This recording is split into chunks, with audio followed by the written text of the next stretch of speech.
Welcome to the New School of Marketing podcast, the place for smart, simple strategies that will amplify your business results. Sharing practical tips, insider knowledge, and actionable advice because marketing is something that every business owner can do. Now, let's get started. Introducing your host, Bianca McKenzie, mum, lover of snow sports, camping, horse riding, and in-demand launch strategist and Facebook advertising knowledge bank. Hello and welcome to the New School of Marketing podcast. Well, podcasting with a baby is definitely interesting. I'm sitting here recording this with a sleeping baby on my lap and hoping that he'll actually sleep long enough to get through this episode. The past few weeks have been a blur and bliss. I'm really enjoying my time with baby Jacob, and we're taking it just one day at a time, simply slowing down, taking lots of naps, and we're having lots of cuddles as well. All right, each year I talk about or I write about mistakes and Facebook ads, and most of the time they're quite similar. Like, people keep making the same mistakes, to be honest, although I often don't see things as mistakes, but rather as learning opportunities.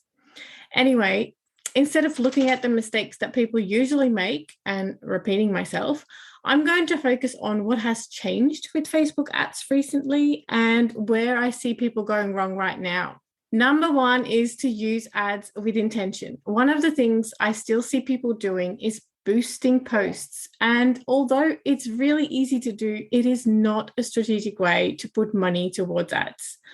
Boosting posts doesn't offer you the level of detail and options that Ads Manager does, which means that you're missing out on lots of opportunities. So boosting posts isn't using ads with intention, but rather a fingers crossed approach of flinging some dollars at Facebook ads. I'm all about using ads with intention and really coming up with a plan to reach your goal.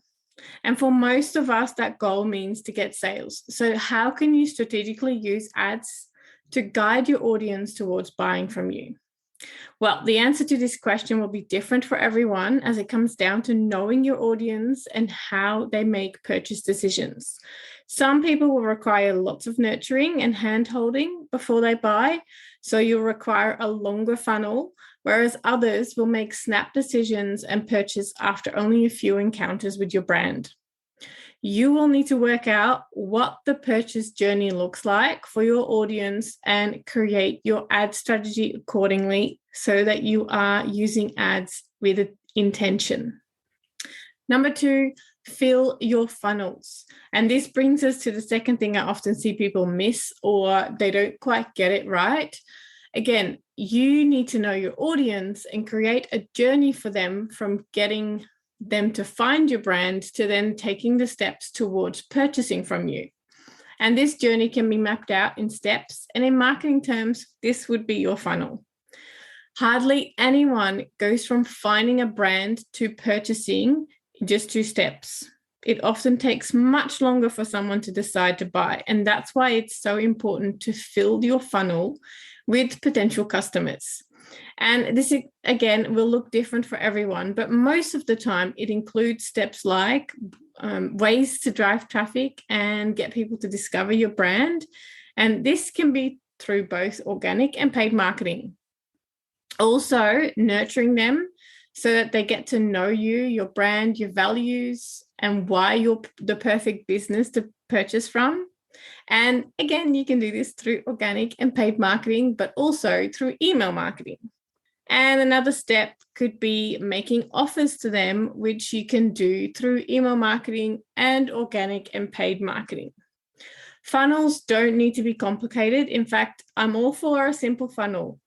It's really about how you get discovered by your audience and then take them on a journey to purchase from you. So knowing that it takes on average 7 to 12 touch points before someone purchases from you, using Facebook and Instagram ads as some of these touch points makes complete sense to me. So that's all about filling your funnels. Number 3 is expectations from a low budget. And this one isn't really a mistake, but rather a misconception. Facebook and Instagram ads aren't the holy grail of marketing. They are merely a tool in the toolbox. And when people complain about Facebook ads, I'm always keen to dive in deeper to see if they were really as bad for the business as you thought. Unfortunately, some people have unrealistic expectations when it comes to Facebook ads, and especially when we talk about budgets.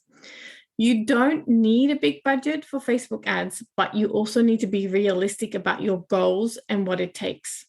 For example, if you're using ads to generate leads and you're only putting $10 per day towards ads and you're getting 3 leads per day, I would say that's realistic. But what I often see, though, is people complaining because they are only getting 3 leads per day. And a lower budget can get you results, but they won't happen fast. So if you want 100 leads per day, you need to first work out what the cost per lead is going to be for your business, and then calculate how much money you need to invest to get that number of leads.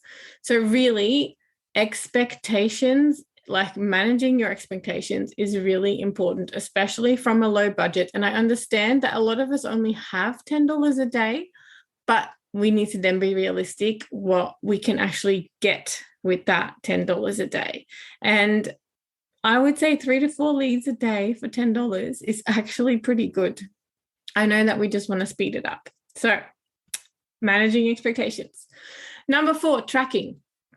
So at the moment, it's actually quite tricky to track results in Facebook Ads Manager, mainly because Facebook can't track iOS devices anymore. So if someone on an iOS device has tracking disabled, Facebook won't be able to track their actions. So right now, they're doing what they can to navigate that. And for some of it, they use statistical modeling, which means that they're making it up, which is obviously not right. So whatever you're seeing inside of Ads Manager needs to be taken, well, not be taken at face value. I know that the majority of the time it's not actually right. So ads managers have had to upskill and use other methods of tracking, such as Google Analytics or specialized tracking software, or going old school and track manually. And most of us actually use a combination of these methods. Before Apple turned the world upside down with their iOS 14 rollout, you'd hear every marketer say that to take your audience off the platform and onto your website. Like we would always say, get them to click, get them to go to your website, take them off Facebook, take them to your website. Whereas right now, the advice is to keep them on the platform. So keep them on Facebook, keep them on Instagram, because as long as they stay on Facebook or Instagram, they're not affected by the iOS changes, because Facebook in their app can keep tracking them. So engagement and video view campaigns are actually popular at the moment because you can use them to nurture your audience. You can build authority with it, and mostly they keep the user on the platform. And then you can use that audience to create retargeting audiences in a more reliable way compared to relying on the pixel data that will likely be incomplete because a lot of people can't be tracked. So tracking is a little bit of an issue at the moment, but hopefully things will get better. Facebook is working on new ways to track and work around this. And Google Analytics does a pretty good job as well. So it's not necessarily a mistake. It's just, it's not as transparent as it once was. And it makes it difficult, especially if you're new to Facebook ads and you're looking at the data and you're not really seeing any results for it.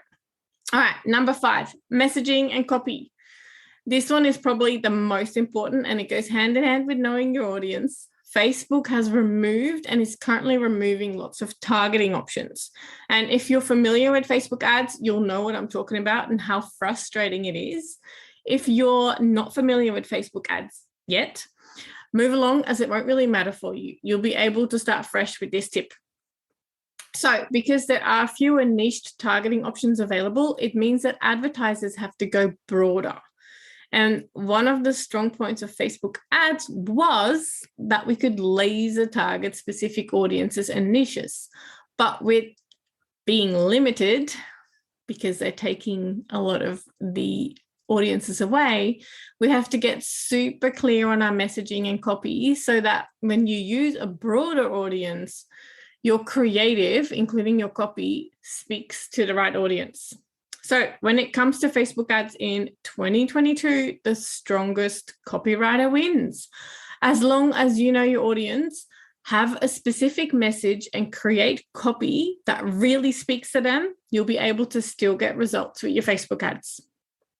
And if you're keen to learn more about managing your Facebook ads, your own Facebook ads, or if you're looking to outsource your Facebook ads, please get in touch with me.